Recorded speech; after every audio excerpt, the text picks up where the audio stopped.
सुप्रभात छात्रों। आज हम आत्मकथा के विकास के बारे में चर्चा कर रहे थे।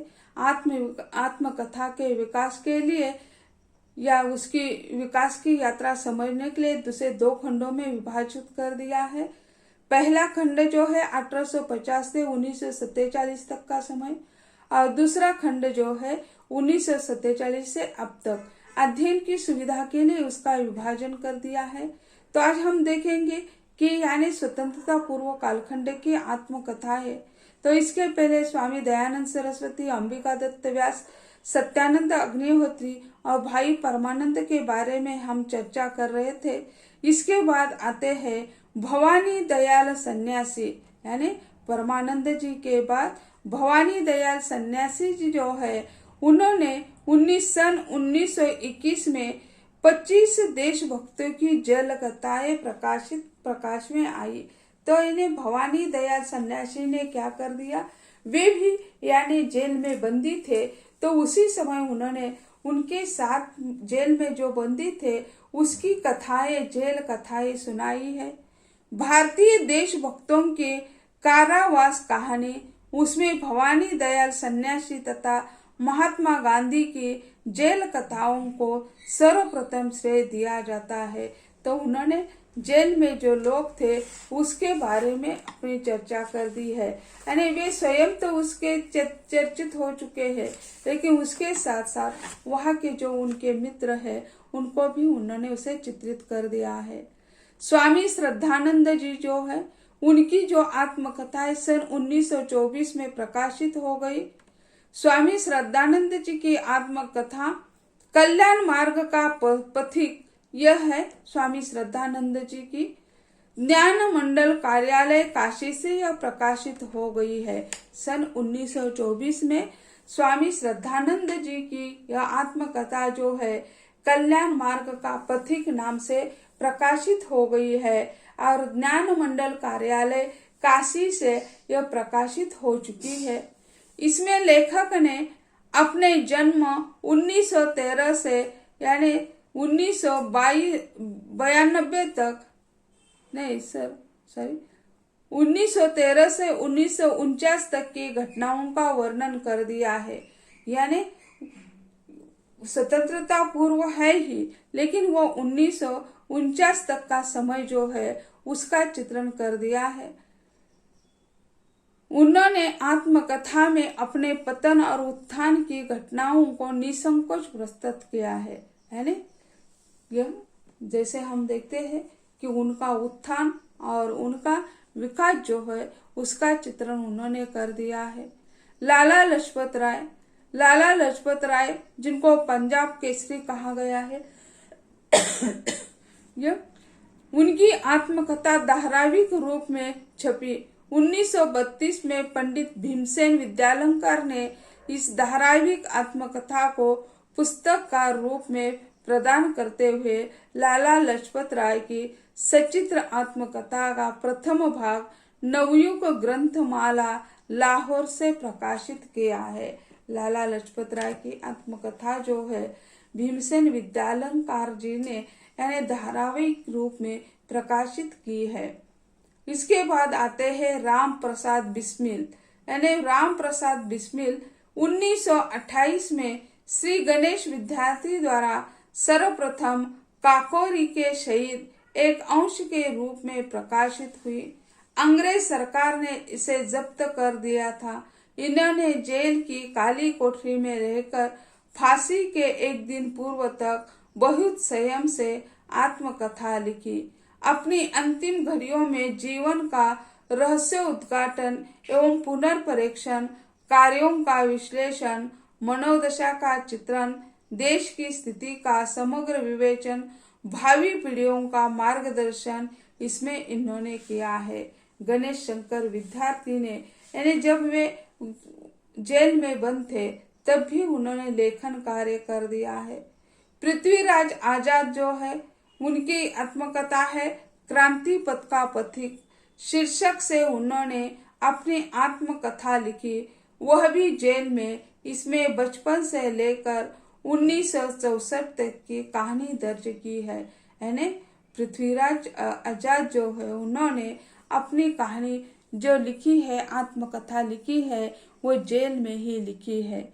स्वतंत्रता पूर्व कालखंड में लिखी कुछ लघु आत्मकथा है, यानी लघु हो, विस्तृत हो, लेकिन वो आत्मकथा ही है। लेकिन क्या है, तो उन्होंने लिखने का प्रयत्न तो कर दिया है। आत्मकथा के प्रारंभ में भारतेंदु, प्रताप नारायण मिश्र, श्रीधर पाठक, राधाचरण गोस्वामी, जगन्नाथ रत्नाकर, श्रीनिवास शास्त्री, बाल मुकुंद गुप्त, महावीर प्रसाद द्विवेदी आदि विख्यात लेखकों ने आत्मकथाएं लिखी, पर आत्मकथा के संक्षिप्त या लघु स्वरूप के कारण पाठकों का समाधान नहीं हुआ। यानी इन लोगों ने आत्मकथाएं लिखी, लेकिन वह लघु है, इसी कारण पाठकों की जो शंकाएं है वह पूरी नहीं हो चुकी है। भारतेंदु ने 1877 में कवि वचन सुधा में एक कहानी एक आप बीती कुछ जब बीती लेख के रूप में लिखी, जो 2 पृष्ठ की थी। इससे विद्वान खींच तान कर आत्मकथा सिद्ध करने का प्रयास करते हैं। इन्हीं के काल में प्रताप नारायण मिश्र केवल आत्मकथा लिखना चाहते थे, पर भूमिका से आगे नहीं लिख गए।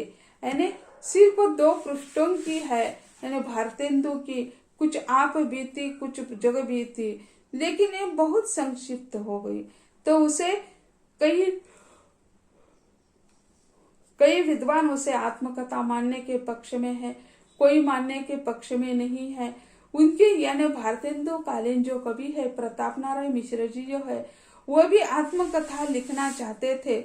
उन्होंने प्रस्तावना लिखी, लेकिन वे भूमिका लिखी, लेकिन वे आगे नहीं निकल चुके क्योंकि आत्मकथा स्वयं लिखनी है, उसके लिए स्वयं से अंतरात्मा से प्रेरित होना पड़ता है।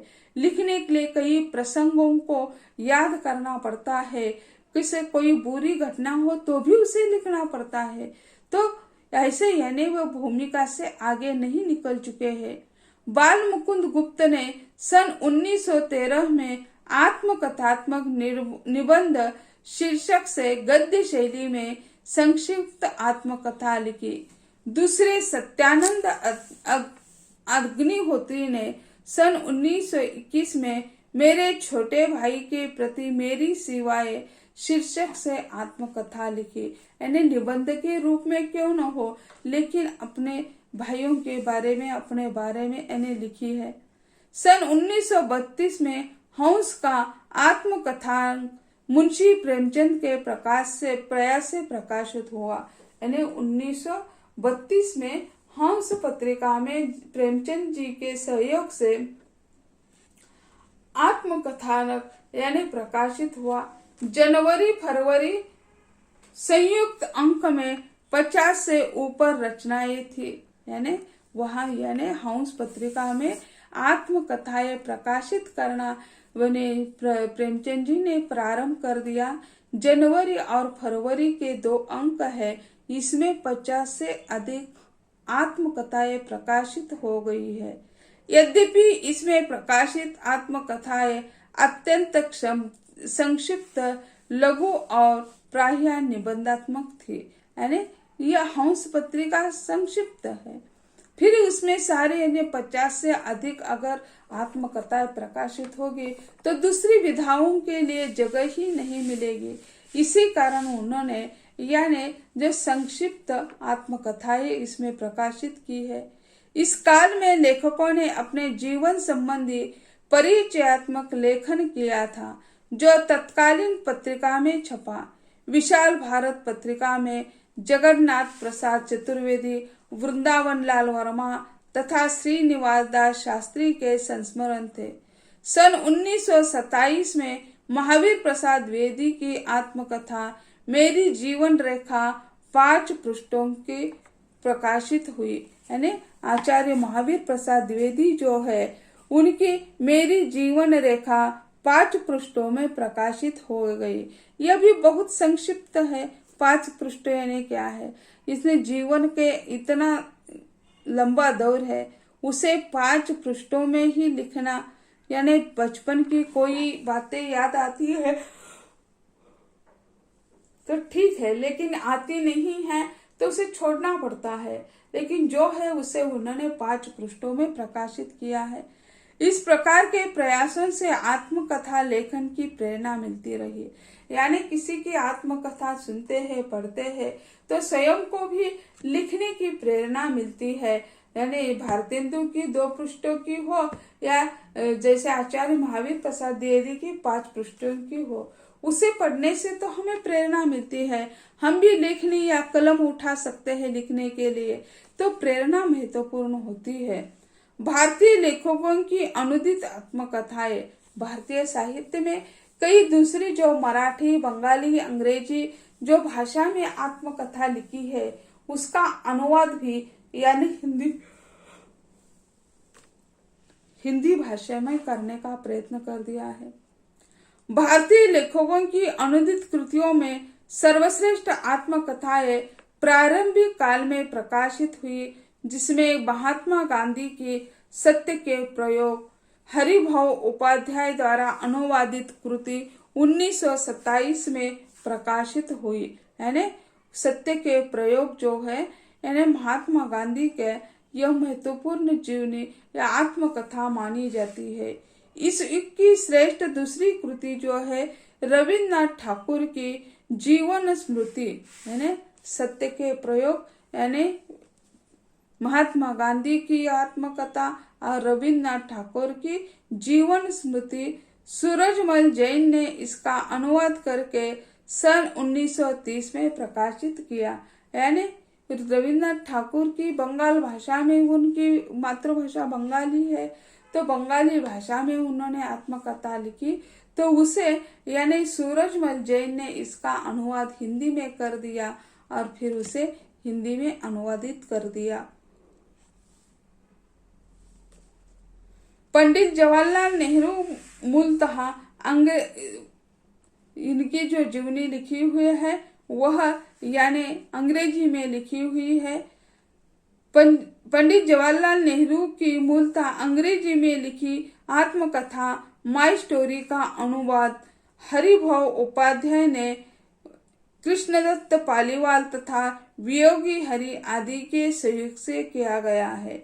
यानी पंडित जवाहरलाल नेहरू की माई स्टोरी या अंग्रेजी में लिखी हुई आत्मकथा है, उसको यानी हरिभाऊ उपाध्याय है, कृष्णदत्त पालीवाल तथा वियोगी हरि जो है, इन्होंने तीनों ने मिलकर यानी पंडित जवाहरलाल नेहरू की जो माई स्टोरी नामक आत्मकथा है उसको उन्होंने हिंदी में अनुवादित कर दिया।